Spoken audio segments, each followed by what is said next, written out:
ke-1, jelaskan kota-kota dagang yang merupakan pasal dari kerajaan yang bercorak Islam seperti Demak, Cirebon, Banten, Kudus, dan Pekalongan. Yang pertama, Kerajaan Demak. Pelabuhan dijadikan sebagai tempat pangkalan-pangkalan dari jaringan lalu lintas air. Kemudian dalam sarana transportasi yang diutamakan adalah kendaraan air seperti perahu besar yang digunakan untuk perdagangan ke tempat yang jauh-jauh. Kemudian juga menggunakan komoditi dan sistem pertukaran barang yang dimana komoditi di sini merupakan yang menjadi utama dalam mengekspor kerajaan Demak seperti beras, buah-buahan, dan makanan yang lainnya. Yang kedua, dari Kerajaan Cirebon. Cirebon sebagai kota pelabuhan dan letak geografis Cirebon yang sangat strategis membuat Cirebon masuk ke dalam mata rantai perdagangan internasional sehingga ramai didatangi oleh orang-orang asing dari luar. Yang ketiga, Kerajaan Banten. Kota Banten semakin dikenal dikarenakan adanya perdagangan lada dari Indrapura, Lampung, dan Palembang hingga semakin ramai pelabuhan Banten dan berkembang menjadi kota perdagangan dan pelabuhan internasional. Yang keempat, dari Kerajaan Kudus. Kudus merupakan kota pemasok hasil bumi untuk Demak dan Jepara yang didatangkan dari pedalaman. Yang kelima, Kerajaan Pekalongan. Pekalongan merupakan pangkalan pelabuhan dagang antar pulau dan digunakan salah satunya pelabuhan ekspor komoditas perkebunan hasil dari tanam paksa terutama gula dan kopi. Pertanyaan yang kedua, sebutkan contoh-contoh kerajaan yang bercorak Islam, khususnya di Sumatera dan Jawa. Yang pertama, dari kerajaan Islam di Sumatera. Di antaranya yaitu Kerajaan Perlak, Kesultanan Samudra Pasai, Kesultanan Aceh Darussalam, Kesultanan Kampar, Kesultanan Indragiri, Kerajaan Jambi, dan lain-lain. Yang kedua, kerajaan Islam di Jawa, yaitu ada Kerajaan Demak, Kerajaan Cirebon, Kerajaan Banten, dan Kerajaan Mataram. Pertanyaan yang ketiga, bagaimana terbentuknya Kerajaan Banjar dan Gowatalo? Yang pertama, terbentuknya Kerajaan Banjar. Menurut mitologi, suku Maayan, suku tertua di Kalimantan Selatan, kerajaan pertama di Kalimantan bagian selatan adalah Kerajaan Nansarunai. Kerajaan ini mendapat serangan dari Majapahit sehingga sebagian rakyatnya menyingkir ke pedalaman wilayah suku Lawangan. Peninggalan pada zaman ini yaitu Candi Agung yang terletak di kota Amuntai. Maharaja Sukarama, Raja Negara Daha, telah berwasiat agar penggantinya adalah cucunya Raden Samudra, anaknya dari Putri Galuh Intansari.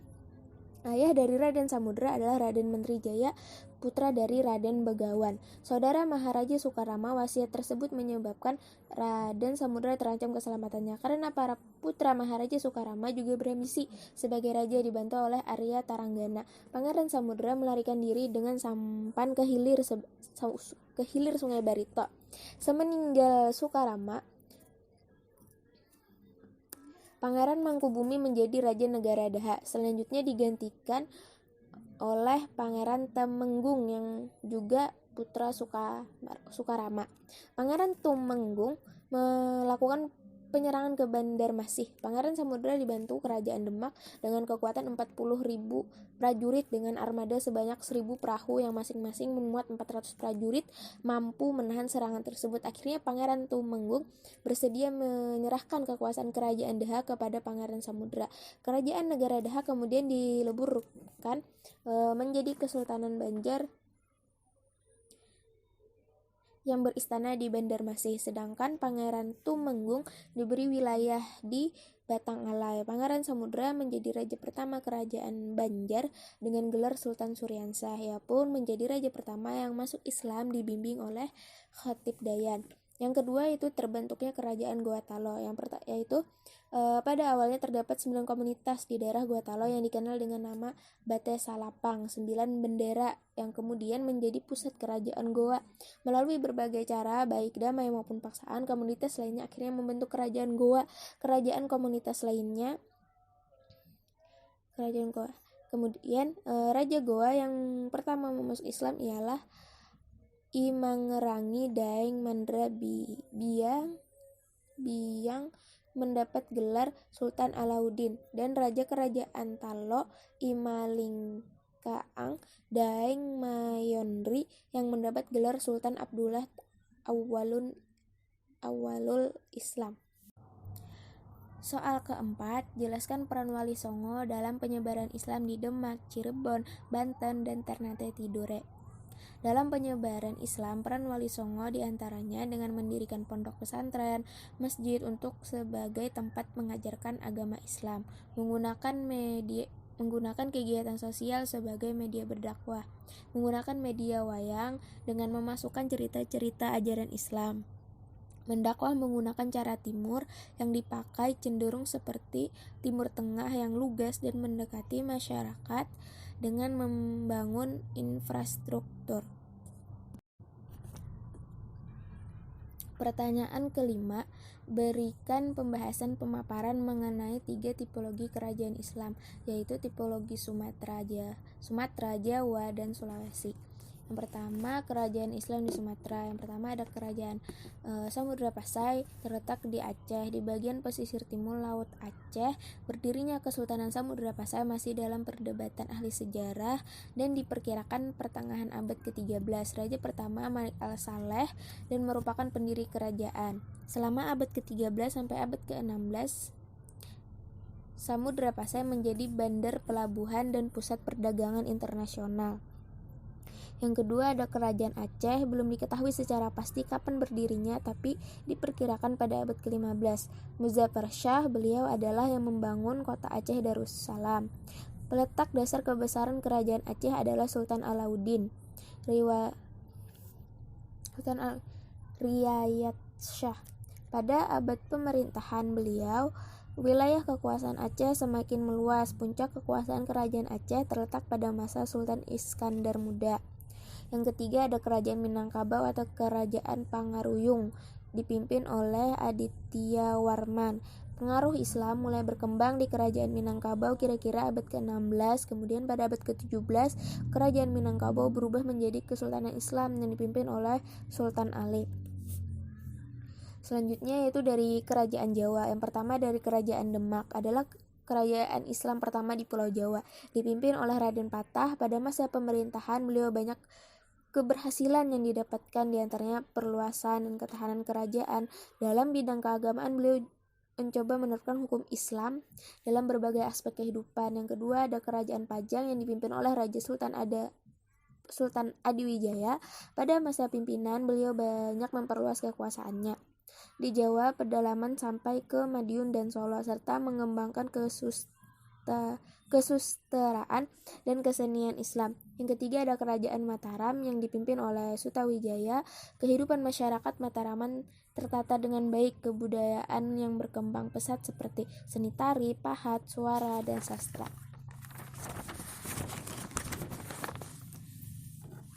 Dan kemudian kerajaan Cirebon yang didirikan oleh Sunan Gunung Jati, yang dimana adanya pergantian kepemimpinan beberapa kali hingga dijabat oleh Fatahillah Khan, dan kemudian setelah Fatahillah wafat digantikan secara berturut-turut. Kemudian yang selanjutnya itu ada yang ketiga dari kerajaan Sulawesi. Dalam rentang waktu sejak abad ke-13 ketika Samudra Pasai berdiri sampai abad ke-17 di saat Istana Goa Talor resmi menganut Islam, menurut Taufik Abdullah setidaknya 3 pola pembentuk budaya yang memperlihatkan terbentuknya. Salah satu ialah pola pembentukan Sulawesi. Pola Sulawesi ialah Islamisasi melalui konveksi keraton atau pusat kekuasaan. Soal ke-6, bagaimana pendapatmu mengenai teori penetrasi Barat di Nusantara serta munculnya kolonialisme dan imperialisme terhadap kerajaan yang bercorak Islam? Dengan teori ini memberikan dampak terhadap pendidikan, dampak negatif dan dampak positif. Pendidikan dengan didirikan sekolah-sekolah oleh kolonialisme dan imperialisme, yang dimana rakyat Indonesia juga bisa ikut bersekolah, akan tetapi hanya untuk dinikmati segelintir masyarakat Bumi Putera.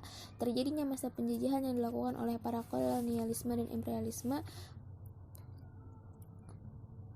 untuk mengambil hasil rempah-rempah yang ada di Indonesia hingga sampai penjajahan terjadi terhadap kerajaan-kerajaan Islam.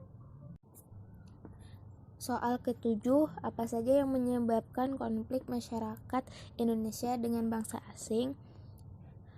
Penyebab konflik masyarakat Indonesia dengan bangsa asing yaitu karena keserakahan bangsa asing dan adanya monopoli perdagangan yang terjadi di beberapa daerah yang dilakukan oleh bangsa asing terhadap bangsa Indonesia. Bangsa asing yang berusaha memperluas daerah kekuasaannya. Soal ke-8, bagaimana pendapatmu mengenai kondisi umat Islam di Indonesia pra-kemerdekaan dan pasca kemerdekaan? Kondisi umat Islam pra-kemerdekaan, pendapat saya para penjajah atau Belanda mulai merasa kesulitan dalam menghadapi masyarakat Islam karena adanya perlawanan-perlawanan yang gencar diberikan oleh masyarakat yang menganut agama Islam seperti halnya pertempuran di Banten, perang di Diponegoro, dan perang Aceh dan sebagainya. Adapun kondisi umat Islam pasca kemerdekaan, mereka telah mendapat pengakuan sebagai kekuatan kultural, akan tetapi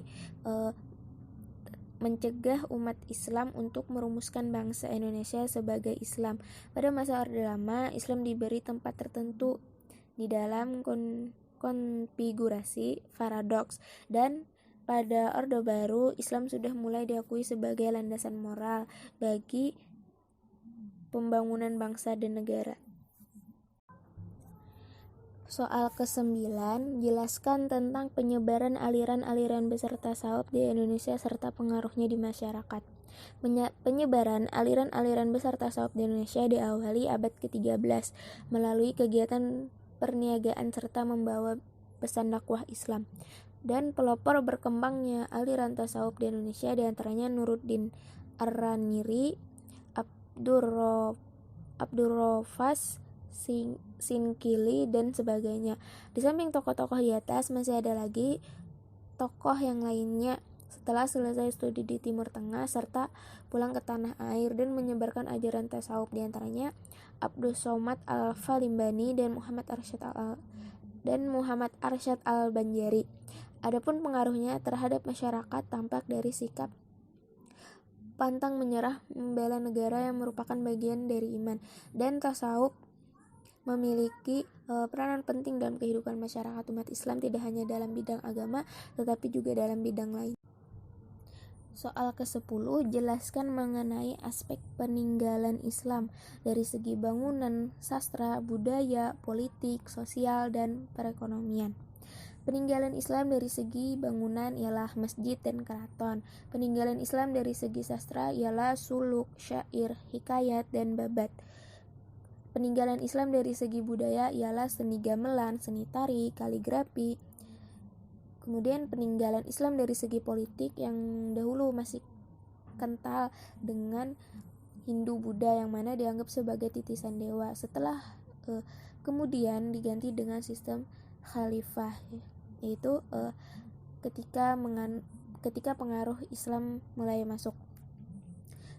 Kemudian peninggalan Islam dari segi sosial ialah menghilangnya sistem kasta yang diajarkan oleh agama Hindu. Perubahan bahasa yang digunakan seperti kosakata bahasa Arab yang diserap dalam bahasa Melayu dan bahasa Nusantara. Kemudian peninggalan Islam dari segi perekonomian ialah perdagangan.